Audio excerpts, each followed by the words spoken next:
சூரா தௌபாவினுடைய 36வது வசனத்தில் இன்ன இத்தத ஷுஹூரி இன்தல்லாஹி 12 ஷஹ்ரன் ஃபீ கிதாபில்லாஹ், மாதங்களுடைய எண்ணிக்கை என்பது வருடத்திற்கு 12 மாதங்களாகும். இப்படித்தான் அல்லாஹ்வுடைய ஏட்டில் இருக்கின்றது. இது எப்பொழுதிலிருந்து 12 மாத கணக்கு இருக்கின்றது? யௌம ஹலகஸ் ஸமாவாதி வல் அர்த், இந்த உலகம் படைக்கப்பட்ட நாள் முதல் 12 மாதங்கள் தான். மின்னா அர்பஅத்துன் ஹுரும், இந்த 12 மாதங்களில் புனிதமான மாதங்கள் 4 ஆகும். ஃபலா தظلموا فيهن أنفسكم, இவைகளில் நீங்கள் வரம்பு மீற வேண்டாம், அநியாயம் செய்ய வேண்டாம், அட்டூழியம் செய்ய வேண்டாம் இந்த புனித மாதங்களே 4 மாதங்களே என்று சூரா தௌபாவினுடைய 36வது வசனம் நமக்கு சொல்லி காட்டுகின்றது. எதற்காக வேண்டி அல்லாஹ் ரப்புல் ஆலமீன் மாத கணக்கு இத்தனை, அவைகளில் புனிதம் இத்தனை மாதங்கள் என்று சொல்ல வேண்டும்? புனித மாதங்களாக பார்க்கப்பட்ட துல்கஅதா, துல்ஹஜ், முஹர்ரம் தொடர்ந்தாற் போல் வரக்கூடிய 3 மாதங்களும், ஷஅபானுக்கு முன்னால் இருக்கக்கூடிய ரஜப் மாதங்களும், இந்த 4 மாதங்களும் புனித மாதங்களாக கருதப்பட்டு வருகின்றது. எப்பொழுதிருந்து என்றால் இப்ராஹிம் அலைஹிஸ்ஸலாம் அவர்களுடைய காலத்திலிருந்தே இவைகள் புனித மாதங்களாக கணிக்கப்பட்டு வருகின்றது. இப்ராஹிம் அலைஹிஸ்ஸலாம் அவர்களுடைய வழித்தோன்றலில் வந்த அரபுகளிடத்திலும் இஸ்லாம் வருவதற்கு முன்பாகவே இப்ராஹிம் அலைஹிஸ்ஸலாம் அவர்களுடைய மார்க்கத்தை அவர்கள் விட்டு நகர்ந்திருந்த போதிலும், இப்ராஹிம் அலைஹிஸ்ஸலாம் அவர்கள் சொல்படி அவர்கள் வாழாவிட்டாலும் அவர்களுடைய பழக்க வழக்கங்களை பொறுத்தவரையில் இந்த 4 மாதங்களும் துல்கஅதா, துல்ஹஜ், முஹர்ரம் தொடர்ந்து வரக்கூடிய இந்த 3 மாதமும், ஷஅபானுக்கு முன்னால் இருக்கக்கூடிய ரஜப் மாதமும், மொத்தத்தில் 4 மாதங்கள். இப்பொழுது நாம் இருக்கக்கூடிய இந்த ரஜப் மாதம் தான். இந்த 4 மாதங்களும் அரபுகளிடத்திலே புனித மாதங்களாக கருதப்பட்டு வந்தது. அன்றைய அரபுகளிடத்தில் குலத்தொழிலாக இருந்தது எதுவென்றால், இரவு நேரங்களில் செல்லக்கூடிய வாணிப கூட்டத்தை அடித்து பிடுங்கி அதில் கிடைக்கக்கூடிய ஆதாயத்தை வைத்து அவர்களுடைய வாழ்க்கையை நகர்த்தி கொண்டிருந்தார்கள். எனவே தொடர்ந்து 3 மாதங்கள் புனித மாதங்களாக கடைபிடிக்கப்பட்டு வருகின்ற பொழுது, இந்த மொத்தமுள்ள 4 மாதங்களையும் போர் புரிய கூடாது என்கின்ற வரைமுறையை அவர்களுக்குள்ளாக அவர்கள் வகுத்திருந்த பொழுது, தொடர்ந்து இந்த 3 மாதங்களிலும் அவர்களால் எந்த சேட்டையும் செய்யாமல் இருக்க முடியவில்லை. அவர்களுக்கு சிரமமாக இருந்து வருகின்றது. இந்த சூழ்நிலையில் தான் துல்கஅதா, துல்ஹஜ், முஹர்ரம், இந்த முஹர்ரம் மாதத்தை சஃபர் மாதமாக அவர்கள் கடைபிடிக்க ஆரம்பித்தார்கள். 2 மாதங்கள் எந்த விதமான அட்டூழியமும் அழுச்சாட்டியும் செய்யாமல் அமைதி காத்திருந்து விட்டு, 3ஆவதாக தொடர்ந்து வரக்கூடிய அந்த முஹர்ரம் மாதத்தை சஃபர் மாதமாக மாற்றி, இப்போது சஃபர் மாதம் தான் பிறந்திருக்கின்றது, எனவே நம்முடைய குலத்தொழிலை ஆரம்பிக்கலாம் என்று அழுச்சாட்டியத்தில் ஈடுபட்டு வந்தனர். அதுபோக அவர்கள் ரமலான் மாதத்தை ரஜப் மாதமாக பாவிக்க ஆரம்பித்தார்கள்.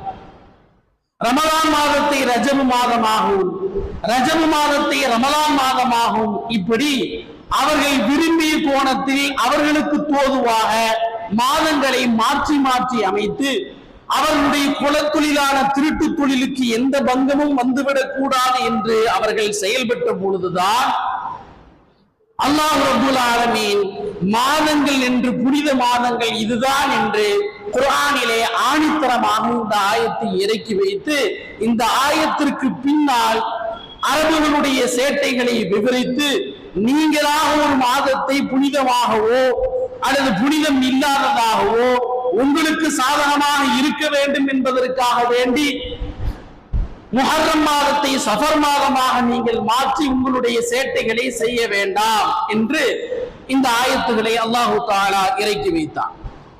36, 37 தௌபாவினுடைய இந்த ஆயத்துகளை அல்லாஹ் இறக்கி வைத்து இந்த உலகம் படைக்கப்பட்ட நாளிலிருந்து மாதங்களுடைய எண்ணிக்கை 12.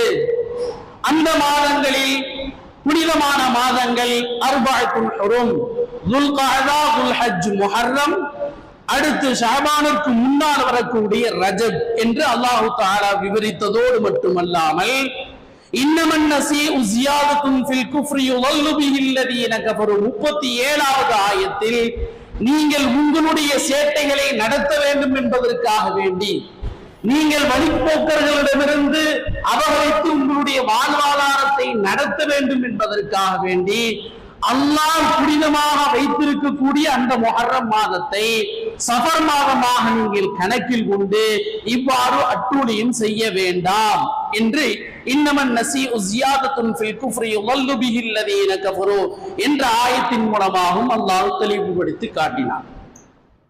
இதற்கு உறுதுணையாக எம்பெருமான் ஸல்லல்லாஹு அலைஹி வஸல்லம் அவர்கள் ரஜப் மாதம் என்றால் எது என்பதையும் ஆணித்தரமாக அவர்களுடைய ஹதீஸின் வாயிலாக நமக்கு சொல்லிவிட்டு போய்விட்டார்கள். ஹஜ்ஜத்துல் விதாவிலே பெருமானார் ஸல்லல்லாஹு அலைஹி வஸல்லம் அவர்கள் பேசுகின்ற பொழுது, அல்லது மினாவில் இருந்து கொண்டு நபி ஸல்லல்லாஹு அலைஹி வஸல்லம் அவர்கள் மக்களிடத்திலே பேசுகின்ற பொழுது இந்த செய்தியை சொல்கின்றார்கள். யா அய்யுஹன் நாஸ் இன்ன ஸமான கத் இஸ்ததார ஃபஹுவல் யௌம் கஹைஅதி யௌம ஹலகஸ் ஸமாவாதி வல் அர்த். இந்த உலகம் படைக்கப்பட்ட நாள் முதல் கொண்டு இந்த மாதங்களுடைய எண்ணிக்கை, நாட்களுடைய எண்ணிக்கை எப்படி இருக்கின்றதோ அதே போன்றுதான் காலமும் நேரமும் மாதங்களுடைய எண்ணிக்கையும் இருந்து வருகின்றது. وَإِنَّ عِدَّةَ الشُّهُورِ عِندَ اللَّهِ 12 شَهْرًا. எனவே மாதங்களுடைய எண்ணிக்கை 12 ஆகும். மின்ஹா அர்பஅத்துல் ஹுரும், அவைகளில் 4 மாதங்கள் புனித மாதங்கள்.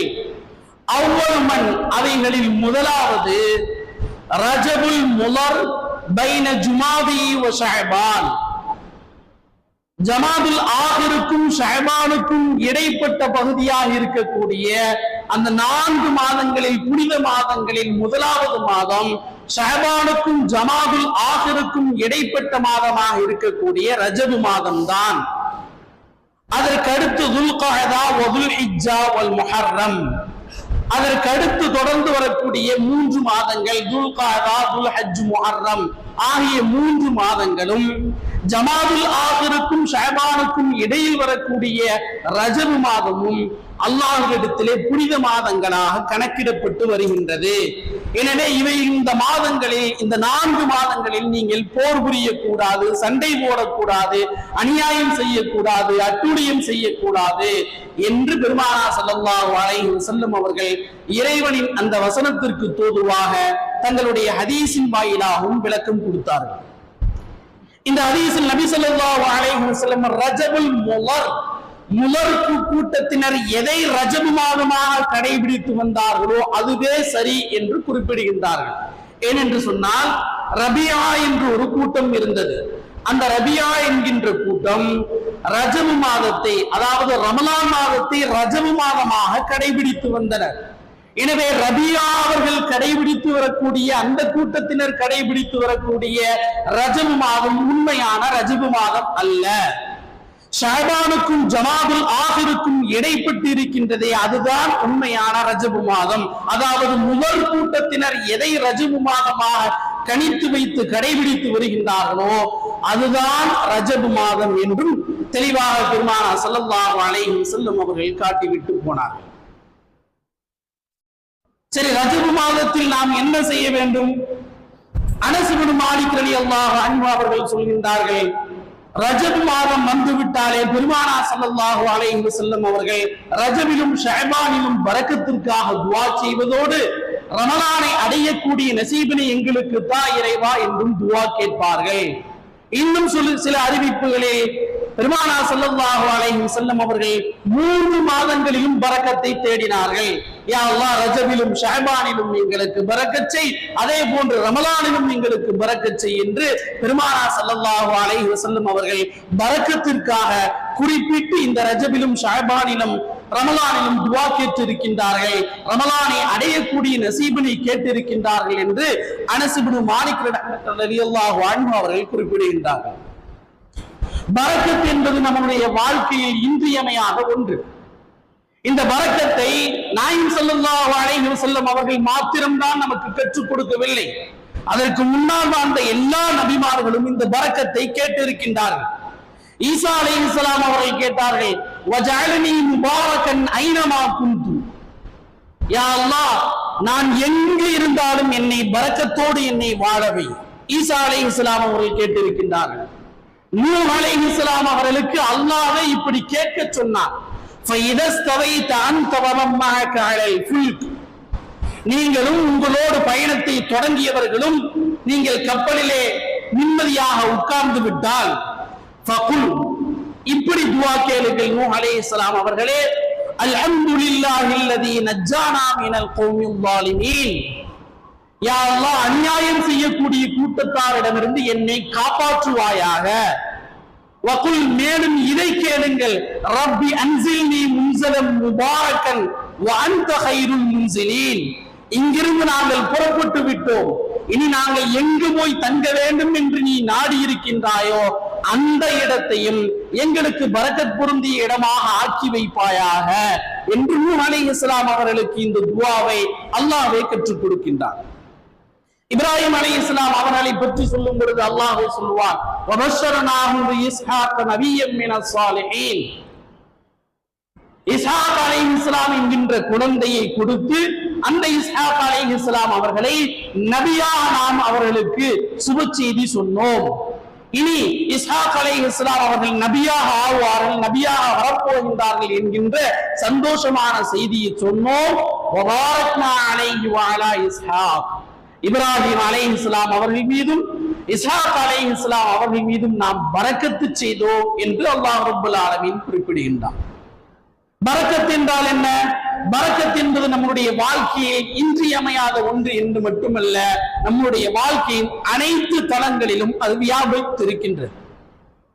லட்சங்களில் செலவு செய்துதான் ஒரு காரியத்தை நடத்த முடியும் என்று இருக்கின்ற பொழுது, ஆயிரங்களில் நாம் செய்து முடித்தால் அல்லது கோடிகளில் செலவு செய்துதான் ஒரு காரியத்தை முடிக்க வேண்டும் என்று இருக்கின்ற பொழுது, லட்சங்களில் நாம் அந்த காரியத்தை செய்து முடித்தால் அது பொருளாதாரத்தின் பரக்கத். ஒரு பானை சோற்றை விழுங்கினால் தான் நம்முடைய மனமும் வயிறும் நிரம்பும் என்று இருக்கின்ற வேளையில் 2 வாய் கவலத்தின் மூலமாகவே அந்த திருப்தி நமக்கு கிடைத்தால் அது உணவில் கிடைக்கக்கூடிய பரக்கத்.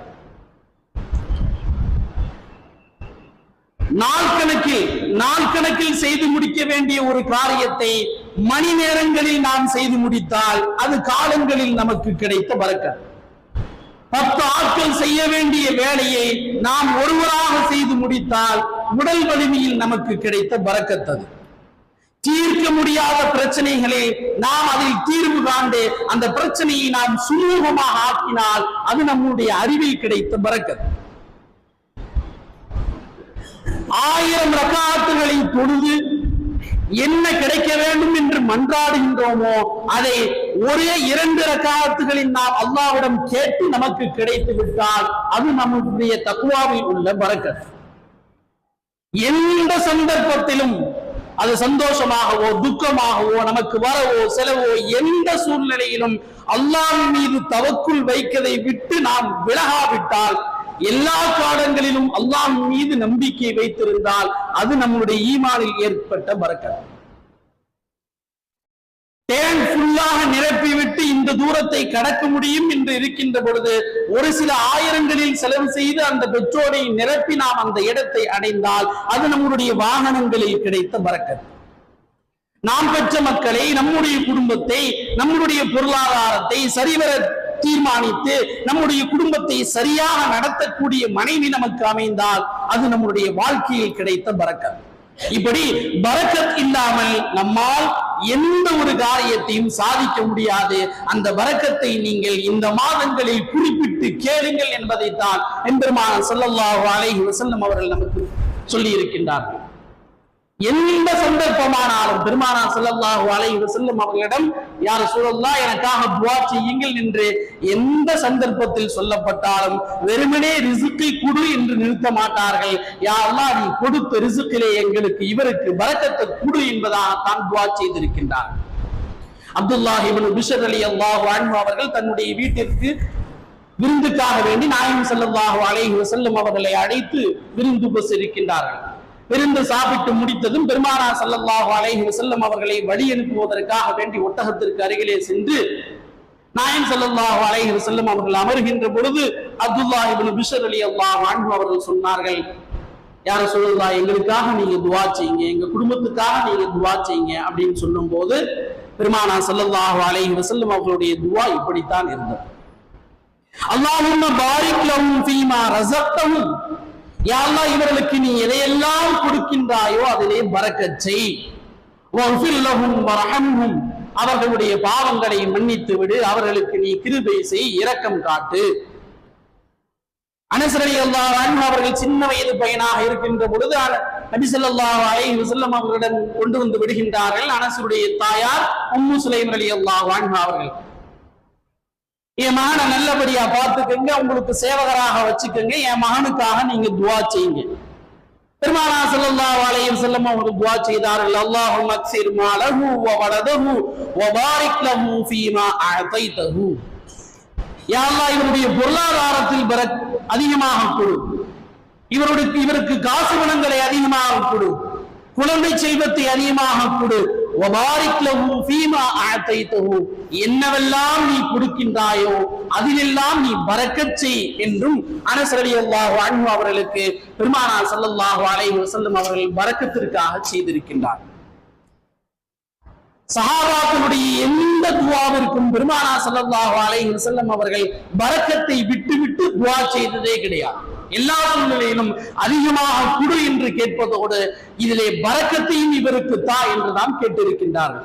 ஜாபிர் இப்னு அப்துல்லாஹ் ரலியல்லாஹு அன்ஹு நாயகம் ஸல்லல்லாஹு அலைஹி வஸல்லம் அவர்களுக்கும் தங்களுக்கும் நடந்த ஒரு செய்தியை பகிர்கின்றார்கள். உஹது போர் நடந்து முடிந்ததற்கு பிறகு உஹது போரிலே அவர்களுடைய தந்தையார் வஃபாத்தாகி விடுகின்றார். தந்தையாருக்கு ஏகப்பட்ட கடன் இருக்கின்றது. கடன் கொடுத்தவர்கள் எல்லாம் நெருக்கடி கொடுக்கின்றனர். ஜாபிர் இப்னு அப்துல்லாஹ் ரலியல்லாஹு அன்ஹு ரசூலுல்லாஹி ஸல்லல்லாஹு அலைஹி வஸல்லம் அவங்கள்ட்ட வந்து சொல்லி, இந்த மாதிரி என்னுடைய தந்தை வாங்கின கடனுக்காக வேண்டி என்னோட ரொம்ப நெருக்கடி பண்றாங்க, நீங்க அவங்கள்ட்ட கொஞ்சம் கூப்பிட்டு பேசுங்க, என்கிட்ட இந்த தோட்டம் இருக்குது, அதுல இருந்து விளைந்த அந்த பேரிச்சம்பழத்தெல்லாம் நான் வந்து கொடுத்துட்றேன், எவ்வளவு கடன் இருக்கோ என்னால எவ்வளவு பேரிச்சம்பழம் கொடுக்க முடியுமோ அவ்வளவு நான் கொடுக்குறேன், மீதி ஏதாவது கடன் இருந்துச்சுன்னா அதை கொஞ்சம் தள்ளுபடி பண்ண சொல்லுங்க யா ரசூலல்லாஹ். ஜாபிர் இப்னு அப்துல்லாஹ் ரலியல்லாஹு அன்ஹு சொல்றாங்க. நாயகம் ஸல்லல்லாஹு அலைஹி வஸல்லம் கடன் கொடுத்தவர்கள் எல்லாம் கூப்பிட்டு பேசுறாங்க, இந்த இவ்வளவு பேரிச்சம்பழம் இருக்கு, இதை எடுத்துக்கங்க, மீதி ஏதாவது கடன் இருந்துச்சுன்னா அதை கொஞ்சம் தள்ளுபடி பண்ணிருங்க அப்படிங்கிறாங்க. கடன் கொடுத்தவர்கள் ஒப்புக்கொள்ள மறுக்கின்றார்கள். நாயகம் ஸல்லல்லாஹு அலைஹி வஸல்லம் அவர்கள் ஜாபிர் ரலியல்லாஹு அன்ஹு நீங்க போங்க, நான் காலையில உங்க தோட்டத்துக்கு வர்றேன் அப்படின்னு சொல்லிடுறாங்க. தோட்டத்துக்கு வந்த நாயகம் ஸல்லல்லாஹு அலைஹி வஸல்லம் பேரிச்சம்பழ மரங்களை எல்லாம் சுற்றி சுற்றி வருகின்றார்கள். சுற்றி சுற்றி வந்ததற்கு பிறகு நாயகம் ஸல்லல்லாஹு அலைஹி வஸல்லம் அவர்கள் அந்த பேரிச்சம்பழ தோட்டத்திற்காக வேண்டி அதிலே நல்ல மகசூல் கிடைக்க வேண்டும் என்பதற்காக வேண்டி அதிலே பரக்கத் இருக்க வேண்டும் என்பதற்காக வேண்டி துஆ செய்கின்றார்கள். ஜாபிர் இப்னு அப்துல்லாஹ் ரலியல்லாஹு அன்ஹு அவர்கள் சொல்கின்றார்கள், பெருமானார் ஸல்லல்லாஹு அலைஹி வஸல்லம் அவர்கள் என் தோட்டத்துக்கு வந்துவிட்டு போனதற்கு பிறகு கிடைத்த மகசூலை வைத்து நான் எல்லோருக்கும், யார் யாருக்கெல்லாம் கடன் இருக்கின்றதோ எல்லோருக்கும் நான் பேரித்தம்பழங்களை கொடுத்து சரி பண்ணினேன். அதற்கு பிறகும் பேரித்தம்பழம் காய்ப்பது அந்த மரங்கள் நிறுத்தவில்லை என்று ஜாபிர் இப்னு அப்துல்லாஹ் ரலியல்லாஹு அன்ஹு அவர்கள் சொல்கின்றார்கள். மன் அல்லதி யுக்ரிதுல்லாஹ கர்தன் ஹஸனன் ஃபயுதாயிஃபு லஹு அضாஃபன் கதீரா. இந்த ஆயத்து இறங்குது. என்ன அர்த்தம்? யார் அல்லாஹ்விற்கு கடன் கொடுக்கின்றார்களோ அவர்களுக்கு அல்லாஹ் இரட்டிப்பாக பரமடங்காக கொடுப்பான் அப்படின்னு ஒரு ஆயத்து இறங்குது. இந்த ஆயத்திற்கு பெருமானார் ஸல்லல்லாஹு அலைஹி வஸல்லம் அவர்கள் விளக்கம் சொல்லிக் கொண்டிருக்கின்றார்கள் சஹாபாக்களிடத்திலே. அபூ தஹ்தா ரலியல்லாஹு அன்ஹு அவர்கள் கேட்கின்றார்கள், என்ன யா ரசூலல்லாஹ், அல்லாஹ் நம்மள்ட்ட கடன் கேட்கிறானா, நாம் எப்படி கடன் கொடுக்கிறது? நாம கடன் கொடுத்தா அல்லாஹ் வாங்கிக்குவானா, நம்மள்ட்ட கடன் வாங்குற நிலைமையில தான் அல்லாஹ் இருக்கானா அப்படின்னு தன்னுடைய சந்தேகங்களை எல்லாம் கேட்டுவிட்டு அதற்கு பெருமானார் ஸல்லல்லாஹு அலைஹி வஸல்லம் அவர்கள் விளக்கம் சொன்னார்கள். அல்லாஹ்வுக்கு கடன் என்றால் நாம் அவனுக்கு பிடித்த வழியிலே நல்ல வழியிலே செலவு செய்வதும் தேவையுள்ளவர்களுக்கும் தேவைப்படுபவர்களுக்கும் நம்மால் ஆன உதவிகளை செய்வதும் தான் அல்லாஹ்விற்கு செலுத்த வேண்டிய கடன் என்று சொல்ல, அபூ தர்தா ரலியல்லாஹு அன்ஹு அவர்கள் அவர்களுடைய தோட்டத்தில் உட்கார்ந்து கொண்டுதான் பெருமானார் ஸல்லல்லாஹு அலைஹி வஸல்லம் அவர்கள் இந்த செய்தி எல்லாம் சொல்கின்றார்கள். யா ரசூலுல்லாஹ், என்னுடைய இந்த தோட்டத்தில் 600 மரங்கள் இருக்கின்றது, கையை நீட்டுங்க. கையை நீட்டி நாயகம் ஸல்லல்லாஹு அலைஹி வஸல்லம் அவர்களிடத்திலே அந்த தோட்டத்தினுடைய சாவியை கொடுத்து விட்டு 600 மரங்கள் இருக்கக்கூடிய இந்த தோட்டத்தை நான் அல்லாஹ்விற்காக உங்களிடத்திலே கொடுத்து விட்டேன், இதை நீங்கள் எப்படி வேண்டுமானாலும் செலவு செய்யலாம் சொல்லிவிட்டு ஒன்றும் பேசாமல் அந்த தோட்டத்தை விட்டு வாசலுக்கு வருகின்றார்கள். தோட்ட வாசலுக்கு மனைவி தோட்டத்திற்குள்ளால் உட்கார்ந்து இருக்கின்றார். மனைவியை கூப்பிடுகின்றார், அங்க என்ன உனக்கு வேலை? இந்த தோட்டத்தை உள்ளார ரசூலுல்லாஹி ஸல்லல்லாஹு அலைஹி வஸல்லம் அவங்களுக்காக வேண்டி அல்லாஹ்வுக்காக கொடுத்துட்டு அவங்கள்ட்ட, இது நம்ம தோட்டம் இல்ல, வெளியே வா அப்படின்னு அபூ தர்தா ரலியல்லாஹு அன்ஹு அவர்கள் சொல்லிவிட்டு வந்தார்கள். பரக்கத் பொருந்திய அந்த தோட்டத்தை வைத்து பெருமானார் ஸல்லல்லாஹு அலைஹி வஸல்லம் அவர்கள் ஏராளமான மக்களுடைய நிதி சுமையை தீர்த்து வைத்தார்கள் என்று வரலாற்றில் நம்மால் பார்க்க முடியும். எனவே நம்முடைய வாழ்க்கையில் பரக்கத்து வேண்டும் என்று சொன்னால் அல்லாஹ்விற்கு பிடித்தமான முறையிலே நம்முடைய வாழ்க்கையை அமைத்துக் கொள்வதோடு அந்த பரக்கத்தை கேட்டு கேட்டு நாம் பெற வேண்டும். அதற்கு தகுதியான மாதங்களாகத்தான் இந்த துல்காதா, துல்ஹஜ், முஹர்ரம், நாம் இப்பொழுது இருக்கக்கூடிய ரஜப் மாதத்தை அல்லாஹ்வும் ரசூலும் நமக்கு காட்டி தந்திருக்கின்றார்கள். அவுஃப் இப்னு மாலிக் அல்-அஷ்ஜஇ ரலியல்லாஹு அன்ஹு ஃபதஹே மக்காவின் பொழுது அஷ்ஜஇ கூட்டத்தைச் சேர்ந்த அவர்களுடைய குடியை அவுஃப் இப்னு மாலிக் ரலியல்லாஹு அன்ஹு அவர்கள் தான் தூக்கி கொண்டு ஃபதஹே மக்காவின் போது மக்காவிற்கு நுழைகின்றார்கள். அந்த அவுஃப் இப்னு மாலிக் அல்-அஷ்ஜஇ ரலியல்லாஹு அன்ஹு ஒரு கனவு ஒன்று பார்க்கிறார். அந்த கனவுல அப்படி ஒரு பிரம்மாண்டமான ஒரு தோட்டம், நிழல்கள் பறந்திருக்கக்கூடிய மரங்கள் அடர்த்தியா இருக்கக்கூடிய ஒரு சோலைவனம். அந்த சோலைவனத்திலே ஒரே ஒரு கட்டிடம் இருக்கின்றது. அந்த கட்டிடம் அவ்வளவு ரம்மியமாக இருந்தது. இது யாருடைய வீடு, யாருடைய தோட்டம் என்பதாக கனவிலேயே அவர்கள் கேட்கின்றார்கள். இது அப்துர் ரஹ்மான் இப்னு அவுஃப் ரலியல்லாஹு அன்ஹு அவர்களுக்கு சொந்தமானது என்று ஒரு சப்தம் ஒன்று வருது. இந்த சப்தம் வந்த உடனே அந்த மாளிகையில் இருந்து அப்துர் ரஹ்மான் இப்னு அவுஃப் ரலியல்லாஹு அன்ஹு அவர்கள் வெளியே வருகின்றார்கள். எப்படி இதெல்லாம் உங்களுக்கு சாத்தியமாயிற்று, என்ன செய்தீர்கள் என்று அவுஃப் இப்னு மாலிக் அல்-அஷ்ஜஇ ரலியல்லாஹு அன்ஹு அவர்கள் கேட்க, இது என்ன பிரம்மாண்டம், இதோ இந்த மேட்டிலே இருந்து அந்த பக்கம் பார், இந்த மேட்டிலே இருந்து நீ அந்த பக்கம் பார்த்தால் உன்னுடைய கற்பனைக்கு எட்டாத எல்லா சௌகரியங்களும் எல்லா நியாமத்துகளும் அங்கே இருக்கின்றது, அது யாருக்கு சொந்தமானது என்று அவுஃப் இப்னு மாலிக் ரலியல்லாஹு அன்ஹு அவர்கள் கேட்க, அதுதான் அபூ தர்தாவிற்கு சொந்தமானது என்பதாக கனவிலே அப்துர் ரஹ்மான் இப்னு அவுஃப் ரலியல்லாஹு அன்ஹு அவர்கள் சொல்கின்றார்கள். அபூ தர்தா ரலியல்லாஹு அன்ஹு அவர்களுக்கு இப்பேற்பட்ட மாளிகை எப்படி சாத்தியமானது? அவர்கள் செய்து வந்த அந்த நேர்த்தியான வியாபாரம், நேர்மையான தொழில் முறையும், அந்த தொழிலிலே அவர்கள் கண்ட பரக்கத்தும் தான் அபூ தர்தா ரலியல்லாஹு அன்ஹு அவர்களுக்கு அப்பேற்பட்ட உயர்ந்த அந்தஸ்தை வாங்கி தந்தது. அப்துல்லாஹ் இப்னு ரவாஹா ரலியல்லாஹு அன்ஹு அவர்களுடைய சகோதரர் தான் அபூ தர்தா ரலியல்லாஹு அன்ஹு. அசலில் இவர்களுடைய பெயர் உவைமிர் என்பது இவர்களுடைய இயற்பெயர். தர்தா என்கின்ற பெண்மகள் பிறந்ததனால் தர்தாவுடைய மகள் அபூ தர்தா என்று பிற்காலத்திலே அழைக்கப்பட்டு அதிலே அவர்கள் பரவலாக அறியப்படுகின்றார்கள். அபூ தர்தா ரலியல்லாஹு அன்ஹு அவர்களும் சல்மான் ஃபாரிசி ரலியல்லாஹு அன்ஹு அவர்களும் தான் ஒரு சேர இஸ்லாத்திற்கு வருகின்றார். சல்மான் ஃபாரிசி ரலியல்லாஹு அன்ஹு ஏகப்பட்ட மதங்களை ஆய்வு செய்து கடைசியாக இறுதியாக இஸ்லாம் தான் நமக்கு சரியான வழிகாட்டி என்று இஸ்லாத்தை தேர்ந்தெடுத்து இரண்டு பேரும் ஒரு சேர ஒரே காலத்தில் இஸ்லாத்திற்கு வந்தவர்கள், கடைசி காலத்திற்கு இஸ்லாத்திற்கு வந்தவர்கள். வந்த வேகத்தில் அபூ தர்தா ரலியல்லாஹு அன்ஹு அவர்களால் வணிகத்தையும் வணக்க வழிபாடுகளையும் ஒரு சேர கவனிக்க முடியவில்லை. அவர்களுக்கு இயற்கையாகவே இஸ்லாத்திற்கு வந்ததற்கு பிறகு வணக்க வழிபாடுகளில் மிக வேகமாக கவனம் செலுத்தக்கூடிய முனைப்போடு செயல்பட ஆரம்பித்த பொழுது வியாபாரத்தை மூடிவிடுகின்றார். ஒரு நபித்தோழர் கேட்டார், என்ன 2 நாளா கடை திறக்கவே இல்லையே, என்ன விஷயம் கேட்கும் பொழுது, இல்ல வியாபாரத்தையும் வணக்கத்தையும் ஒரு சேர என்னால் கவனித்துக் கொள்ள முடியவில்லை. அப்படின்னா வியாபாரத்தை மூடிடுவீங்களா? சாப்பாட்டுக்கு என்ன செய்வீங்க? இதே கேள்வி அவருக்கும் வந்தது. வியாபாரத்தை மூடிவிட்டால், வணிகத்தை கவனித்துக் கொள்ளாவிட்டால், இவ்வளவு லாபம் தருகின்ற அந்த வணிகத்தை நீங்கள் மூடிவிட்டால் பிறகு என்ன செய்ய போகின்றீர்கள்? வணக்கம் தேவைதான், இபாதத் நமக்கு தேவைதான், இல்லை என்று சொல்லவில்லை. உங்களை நம்பி மனைவி மக்களும் இருக்கின்றார்களே என்ற துணியில் அந்த நபித்தோழர் சந்தேகம் கேட்கின்ற பொழுது, நான் பள்ளிவாசலுக்கு அருகிலேயே ஒரு கடையை பிடித்து எனக்கு என்ன தேவையோ, அடிப்படை தேவை எதுவோ அதை மட்டும் எனக்கு வியாபாரத்தில் நான் ஈட்டினால் போதும். எனவே ஆடம்பரமாகவோ பெரிய பெரிய லாபம் பார்க்க வேண்டும் என்கின்ற அவசியமோ ஆசையோ எனக்கு இப்போது இல்லை. அல்லாஹ் தஆலா குர்ஆனிலே சொல்கின்றான், ரிஜாலுல்லா துல்லிஹிம் திஜாரத்து வலா பைஉன் அன் திக்ரில்லாஹ். சில மனிதர்கள் இருக்கின்றார்கள், அவர்கள் தொழுவதையோ ஜகாத் கொடுப்பதையோ இன்ன பிற இபாதத்துகள் செய்வதையோ அவர்களுடைய வியாபாரம் அவர்களை தடுக்காது. அப்படியும் சில மனிதர்கள் இருக்கின்றார்கள் என்று அல்லாஹ் ரப்பல் ஆலமீன் சொல்கின்றான். அந்த மனிதர்களுடைய பட்டியலில் நானும் போய் சேர வேண்டும். எனவே என்னுடைய வியாபாரம் கொடுக்கல் வாங்கல் என்னளவில் எனக்கு என்ன தேவையோ அதோடு நான் நிறுத்திக் கொள்ள போகின்றேன். நான் பெரிய லாபம் பார்ப்பதற்காகவோ ஆசையோ எனக்கு இல்லை என்பதாக அபூ தர்தா ரலியல்லாஹு அன்ஹு அவர்கள் அறிவிக்கின்றார்கள். அந்த அபூ தர்தா ரலியல்லாஹு அன்ஹு அவர்களுக்கு தான் அல்லாஹ் ரப்பல் ஆலமீன் இப்பேற்பட்ட வசதி வாய்ப்புகளை மறுமையில் வழங்க காத்திருந்ததாக அவுஃப் இப்னு மாலிக் அல்-அஷ்ஜஇ ரலியல்லாஹு அன்ஹு அவர்கள் கனவிலே பார்க்கின்றார்கள். நாம் வாழ்கின்ற வாழ்க்கையில் பரக்கத் இருப்பது போல் நம்முடைய மரணத்திலும் மௌத்திலும் பரக்கத் இருக்கின்றது.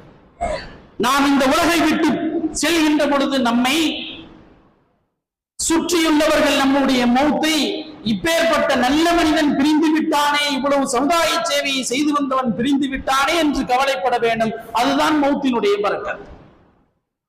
நல்ல வேலை போனால் போனது என்று நம்முடைய மௌத்தை பார்த்து பயப்பட ஆரம்பித்தால் அது பரக்கத்தான மௌத்து கிடையாது. பிலால் ரலியல்லாஹு அன்ஹு அவர்களுக்கு ரூஹ் பிரிகின்ற பொழுது அவ்வளவு சந்தோஷமாக மரணிக்கின்றார்கள். சக்கராத் நாளிலே அவ்வளவு சிரித்த முகத்தோடு இருக்கின்றார்கள். மனைவி மக்கள் எல்லாம் கேட்கின்றார்கள், இவ்வளவு தூரம் நீங்கள் மௌத்தை ஆசைப்பட்டு ஏற்றுக்கொள்வதற்கு காரணம் என்ன? கதன் நல்கில் அஹிப்பா, நாளை என்னுடைய நேசத்திற்குரியவர்களை நான் சந்திக்க போகின்றேன். நாளை என் பிரியத்திற்குரியவர்களை சந்திக்க போகின்றேன். நான் மௌத்தை எதிர்கொள்ள போகின்ற பொழுது சிரித்த முகத்தோடு என்னுடைய எல்லா நடவடிக்கைகளையும் நான் சரிவர நிறைவேற்றி விட்டேன். என்னுடைய மனைவியும் மக்களும் யாரிடத்திலும் கையேந்தாமல் நல்ல முறையில் நல்ல வாழ்க்கை அவர்களுக்கு அமைத்து கொடுத்து விட்டேன்.